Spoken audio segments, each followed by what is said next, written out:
तारिक मसूद के बयानात के लिए तारिक मसूद एक्सक्लूसिव को सब्सक्राइब करें। तारिक मसूद एक्सक्लूसिव।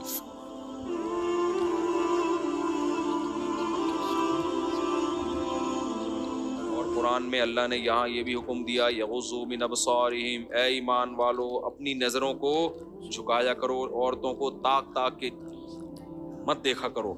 जो देखने की है तुम्हारी बीवी है, उसको देखने का तुम्हें टाइम नहीं मिल रहा, और सारी दुनिया की आंटियों को तुमने दोस्त बनाया हुआ अपना। और अल्लाह ने औरतों को भी हुक्म दिया कि अपनी नज़रों की हिफाजत करें। ज़रूरत के वक्त देखना जायज़ है, जहाँ ज़र्रा बराबर भी शहवत का फितने का अंदेशा हो वहाँ बिल्कुल हराम है। और इन आयतों में अल्लाह ताला ने मुसलमान औरतों को पर्दे का हुक्म दिया। ये बहुत इंपॉर्टेंट आयत है, बस ये कह के मैं बयान ख़त्म करता हूँ। अल्लाह ने फरमाया कि औरत अपनी जीनत जाहिर नहीं कर सकती सिवाय अपने शौहर के, औ आबाइहिन्ना और अपने बाप दादा के, औ आबाई बुऊलतिहिन्ना अपने शौहरों के बाप दादा यानी जो सुसर कहते हैं वो भी महरम है, और अबनाइहिन्ना अपने बेटे, अबनाई बुऊलतिहिन्ना अपने शौहर के बेटे जो सुतेला बेटा कहलाता है वो भी महरम है, अपने भाई बनी इख्वानिहिन्ना भाइयों के बेटे जिनको भतीजा कहा जाता है, बनी अखवातिहिन्ना बहनों के बेटे जिनको भांजा कहा जाता है।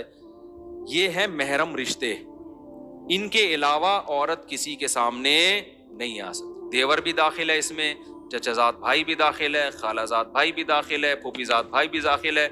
आज हमारे घरों में कज़नों से पर्दा ख़त्म हो गया। अजीब बेहुदा माहौल है घरों का, इतनी वहशत होती है। कभी देखना होता है तो कैसे रहते हो यार तुम, कज़नों के साथ डांस कर रही हैं, पता नहीं क्या कैसा गंदा माहौल बना दिया। कभी उन घरों में जाके देखो जहां पर्दे का माहौल है, तुम्हें इतना सुकून मिलेगा, इतनी पाक दामन जिंदगी है। ना मर्द को औरत पे शुबहात होते हैं, ना औरत को अपने शौहर पे शक होता है। उसको पता है भाई इसकी कज़नें इसके सामने नहीं आती, मेरी बहनें इसके सामने नहीं आती। साली और बहनोई का भी आपस में क्या है, पर्दा है। हम कोई गैर मुस्लिम थोड़ी हैं जो ब्रॉड माइंडेड है भाई, ये पर्दा है। भाभी से भी, भाभी का आपसे पर्दा है। हम जॉइंट फैमिली में रहा करते थे, अल्हम्दुलिल्लाह हम 4 भाई और सबकी ज़ौजात सब इकट्ठे रहे हैं, लेकिन अल्हम्दुलिल्लाह ये मैं इसलिए बयान कर रहा हूँ, लोग कहते हैं एक फैमिली में रह के भाभियां देवरों से पर्दा नहीं कर सकती, तो हमारे यहाँ तो हुआ है भाई, कई साल तक हम इकट्ठे रहे हैं, सब पर्दा होता था हमारे घरों में। अल्लाह हजरत मुफ्ती रशीद अहमद साहब रहमहुल्लाह जो मेरे शेख व मुर्शिद हैं उनको जज़ाए खैर दे, उन्होंने ऐसा पर्दा करवाया, उनसे जब बैत हुए तो ऐसा जबरदस्त पर्दा अल्हम्दुलिल्लाह हमारे घर में हुआ। तो हम एक ही दस्तरखान पे खाते भी थे, पर्दे के साथ खाते थे। तो ये खाम में एक वहम है कि भाई ज्वाइंट फैमिली में पर्दा नहीं हो सकता, तो ये गलत है भाई। चचाजाद भाई, खालाजाद भाई, फूफीजाद भाई, मामूजाद भाई, ये सगे भाई नहीं है, इनसे शादी जायज है। इसी तरह मुमानी का भी पर्दा है आपसे, चच्ची का भी पर्दा है आपसे। चच्ची भी नामहरम है, मुमानी भी नामहरम है। मामू मर जाए तो आप अपनी मुमानी से शादी कर सकते हो, चाचा मर जाए तो आप अपनी चाची से शादी कर सकते हो, तो नामहरम हो गई ना ये। सुसर बहू कभी क़यामत तक भी शादी नहीं कर सकते, ये महरम है। तो फर्क करना पड़ेगा महरम और नामहरम का। लिबरल लोगों ने ये फर्क को मजाक बना दिया है। तो यहां अल्लाह ने कुरान में औरतों को हुक्म दिया है कि ये वो लोग हैं जिनके सामने तुम आ सकती हो, और ये वो लोग हैं जिनके सामने तुम नहीं आ सकते। और आखिरी बात कह के बयान खत्म करता हूं, सुसर औरत के लिए महरम तो है बहू के लिए, लेकिन बहू उसको बिला हाइल हाथ नहीं लगा सकती। खूब समझ लें, सुसर और बहू आपस में क्या है, महरम है, पर्दा नहीं है, लेकिन सुसर बहू से मुसाफहा बोलो ना नहीं कर सकता। एक साहब ने बताया कि मेरी शादी हुई है, मेरी बेगम को चूड़ियां मेरे अब्बा पहना रहे हैं हाथ में, और कह रहे मुझे तकलीफ हो रही थी यार, अच्छा नहीं लग रहा था। बिल्कुल गलत है। अब्बास को जब समझाओ तो कह रहे हैं बहू मेरी बेटियों की तरह है। तो सुसर बहू को हाथ नहीं लगा सकता। बाज़ दफा गले मिलने का रिवाज होता, सासे दामादों को गले मिल रही, भाई बेगैरती है, बेशर्मी है।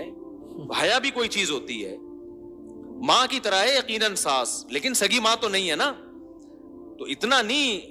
और फिर ये रिश्ते बड़े खतरनाक होते हैं। खुदा न ख्वास्ता सुसर और बहू में कोई जरा सा भी रिलेशन हो जाए तो मियाँ बीवी का रिश्ता हराम हो जाता है। इसकी तफसील में कई बार बयान कर चुका हूँ, अभी ज्यादा डिटेल में नहीं जाऊंगा मैं। तो रिजर्व रहना चाहिए, اسی طرح یہاں بعض خواتین کو شکایت ہوتی ہے بہو کمرے میں اکیلی ہے, سسر صاحب دروازہ دھک کر کے کھول کے اندر گھس آتے ہیں, بھی بے غیرتی ہے. اس طرح تو جوان بیٹی کے کمرے میں نہیں جانا چاہیے کبھی. جوائنٹ فیملی میں نا خواتین کو شکایتیں ہوتی ہیں یا آئے دن آتی رہتی ہیں شکایت. کسی کی پرائیویسی ہوتی ہے بھائی. یہ تو ساس کو نہیں یہ کام کرنا چاہیے کہ بہو کمرے میں اکیلی دھپ دروازہ کھولا اور اندر گھس گئی, کیا کر رہی ہے یہاں, اس وقت سے پڑی ہوئی ہے. بھائی آپ دروازہ نوک کر کے جائیں. یہ جو قرآن کہتا ہے کہ کسی کے گھر میں پرمیشن کے بغیر مت جاؤ, اس سے گھر نہیں کمرہ بھی مراد ہے. اس سے ساس کو چاہیے نوک کرے, ٹھک ٹھک ٹھک. اندر سے آواز آئے گی نہیں 6 مہینے تک, کیونکہ وہ بہو ہے, مجھے پتا ہے.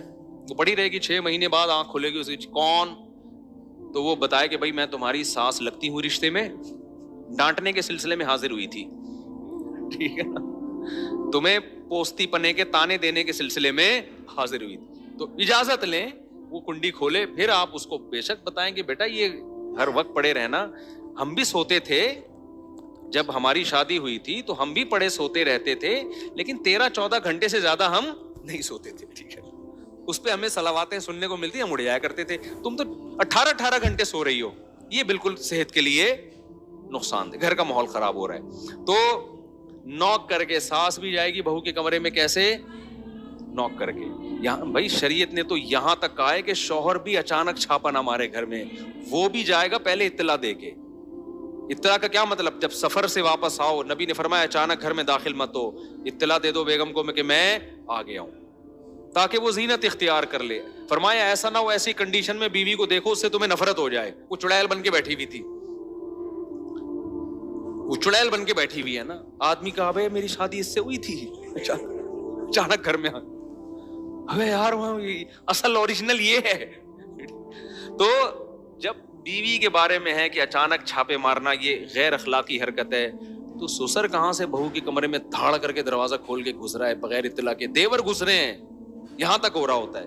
یہ سب گھٹیا حرکتیں, عزت دار اور شریف لوگوں میں ایسی حرکتیں اچھی نہیں ہوتی. پرائیویسی ہے. اسی طرح بات سے بات نکلی ہے, بہو کے پاس کوئی ایسی الماری ہونی چاہیے جس کی چابی اس کے پاس ہو, اس کی پرمیشن کے بغیر کوئی اس میں گھسنے کی کوشش نہ کرے. بعض گھروں میں سسرال کا اتنا دباؤ ہوتا ہے لڑکی کے اوپر کہ بہو کی اپنی کوئی پرائیویسی ہوتی ہی نہیں.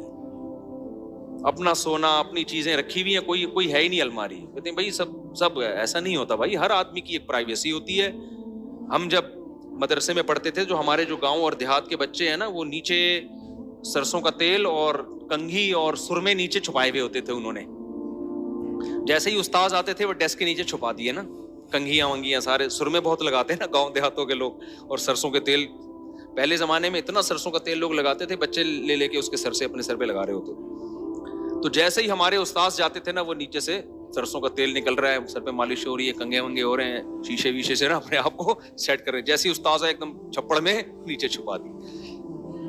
اب تو ہر آدمی کی کوئی پرائیویسی ہوتی ہے نا, تو اس طرح بہوؤں کی بھی ہوتی ہے. تو اس کا بھی کوئی کمرہ ہو, اس کا بھی کوئی لاکر ہو جہاں شوہر کو بھی گھسنے کی اجازت نہ. ہو سکتا ہے اس نے کوئی وصیت نامہ اس میں لکھ کے رکھا ہوا جو میاں کو نہیں بتانا چاہتی ابھی.